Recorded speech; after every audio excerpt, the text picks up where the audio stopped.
I'm Chris O'Neill from Sew the Distance. Thank you for joining me for this episode of Lessons from an Old Quilt. So I'm calling this quilt the Circle Quilt, and it is such a cool quilt. I fell in love with it as soon as I saw it. Now, this was one of the very first quilts that I purchased online, and I didn't get to touch it or feel it or see anything really like up close and detailed when I bought it, but it spoke to me. I love the pattern. I love how unusual it is. I like how the fabrics go together, and it's so cool. So I'm so excited to share this one with you. So a funny thing that happened soon after I purchased this quilt online, I came across this magazine at a yard sale. This magazine is from 1987, and it was actually open to this page. And on this page is a picture of an antique quilt that was made in 1965, and it's almost the exact same pattern as this quilt. This quilt, I believe, is also from the 1960s, just based on the fabrics, and it's the coolest thing ever, and I can't wait to show it to you. So let's get started taking a look at this old circle quilt. So when we first look at this quilt, we see this wonderful circle in the middle, and we think, okay, this is really cool the way that this maker appliqued the circle on top of this block. But in reality, this quilt is made up of segments, and it gives you the secondary pattern of this circle. So let me show you what I'm talking about. The actual block is here. Okay. And the maker turned each of these segments around to give you these secondary patterns of the circle.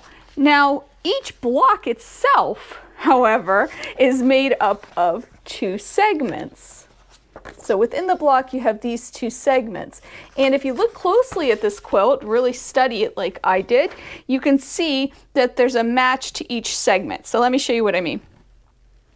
I actually put safety pins in this so I could find the blocks because it's hard to see. So you see this block here, or half block.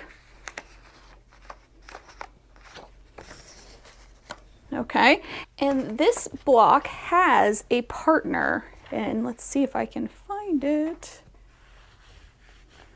which is right over here. So the maker actually made a block, cut it diagonally, and then mixed them all out throughout the quilt, which I think is so cool. It just adds to it. It's just a really neat construction of a quilt, in my opinion at least, and it gives you this wonderful secondary pattern. So when I say secondary patterns, I mean that when we have a first pattern of a quilt, and then when you put blocks together, you get a second pattern. And this is just a really cool technique that adds interest and gives some really cool illusions to quilts a lot of times too. So it's something to consider when you're making your own quilts. So let's talk about the fabrics. There's about a dozen different fabrics in this quilt. And what is really cool is the maker used geometric designs with floral designs, which for me is one of my favorite types of combinations. So we see stripes with plaids and polka dots, and then we see these wonderful florals mixed in too. And the colorway on this are purples, pinks, turquoise, navy blues, and yellows. And again, there's a cohesiveness about this quilt for two reasons. One is because the block was sliced and diced and mixed up, so you get the cohesiveness there, but also because these colors really go well together and just look really beautiful, in my opinion at least. Another thing I want to talk to you about is the navy blue contrast with this. I think it just adds that pop that is needed. I think if this were all going to be a floral and these more hues of color, I guess, or saturation of color, and then to add this navy, it just kind of gives that eye like, oh, that's interesting, and adds some more interest to this overall quilt. So let's talk about the piecing.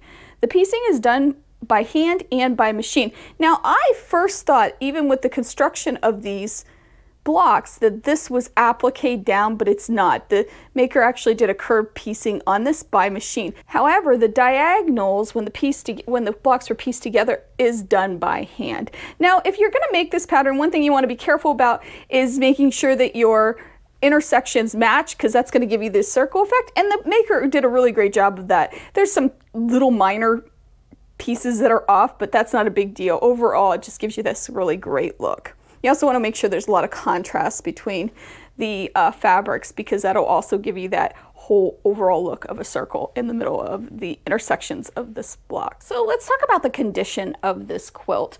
It is in rough shape. There are a lot of holes, there's some staining, and the edges are chewed up. It almost looks like an animal chewed it while it was folded, so I'm sure it's been in storage a while. It doesn't have a strong odor, however, I do intend to wash it. Let's take a look at the back of this quilt.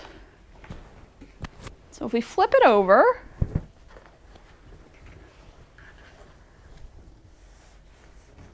okay, again, you can see a little bit more staining and fading, and you can see this wonderful quilting. So this quilt is quilted with a utilitarian quilt stitch, or what sometimes is called big stitch quilting, and you can see there are big stitches. It's done with a heavyweight thread, maybe even a floss type thread. There is a seam down the back and through the middle, so it is a piece backing, but it is all one color. And it is very faded and very stained, which also tells me it's either been in sunlight, folded up, especially because we see bands of fading. I'll show you right here. You can see bands of fading where it might have been exposed to the sun a little bit more, and again, some stains as well. The quilting itself, as you can see, is done in this really cool pattern where it's a block, almost like a modified log cabin block quilting, but with the utilitarian quilting, it really is about just keeping it together and to keeping it whole, and it's really done nicely. The back is brought to the front for the binding. You can see that here. And it's just wrapped around and hand stitched down around the edges. So like I said, I'm considering tearing it apart kind of like I did the garbage can quilt, because I think that if I could get rid of these ratty edges and maybe even just take off the end blocks and then requilt it, it would give it a little bit more life and also make it usable, because honestly, I am in love with this pattern. It's so beautiful and so much fun. So tell me what you think in the comments. Should I tear it apart? Should I make it a little bit more usable? I don't know. I definitely want to get rid of the edges, or at least fix the edges where an animal chewed it. So what lessons can we learn from the maker of this quilt? Well, there's quite a few, and I am going to narrow it down to 3 like I normally do. The first lesson that we can take away from this quilt is that secondary pattern. When you're looking at patterns to make quilts, look for those secondary patterns, or even third or fourth patterns, which this quilt actually has. I didn't really talk about it when I was looking at it closely, but there are other patterns that this pattern make. So it just adds so much interest to your quilts if you do that. It's also a fun way to make patterns look a little bit more complex when you just add those elements that give you that secondary pattern or a third or fourth pattern. It's a lot of fun to do. The next lesson we can take away from the maker of this quilt is to mix those patterns.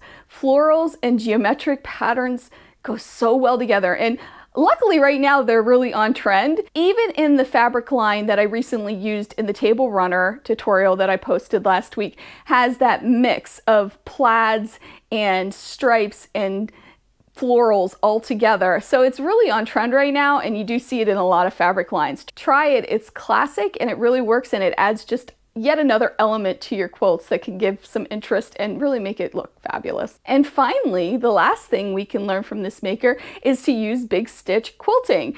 This utilitarian quilting style is something that you see in a lot of older quilts, and it does the job of holding it together, and it can be really cool on quilts and give it a really neat look, especially when you have a complex design like this one.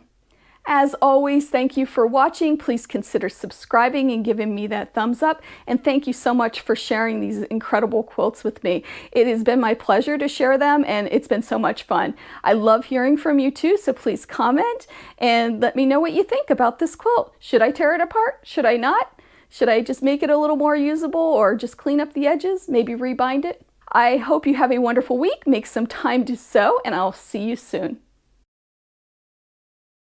Even the fabric I used in the table runner that I recently posted has that geographic prints, And finally, the last thing we can learn from this maker is to use big stitch and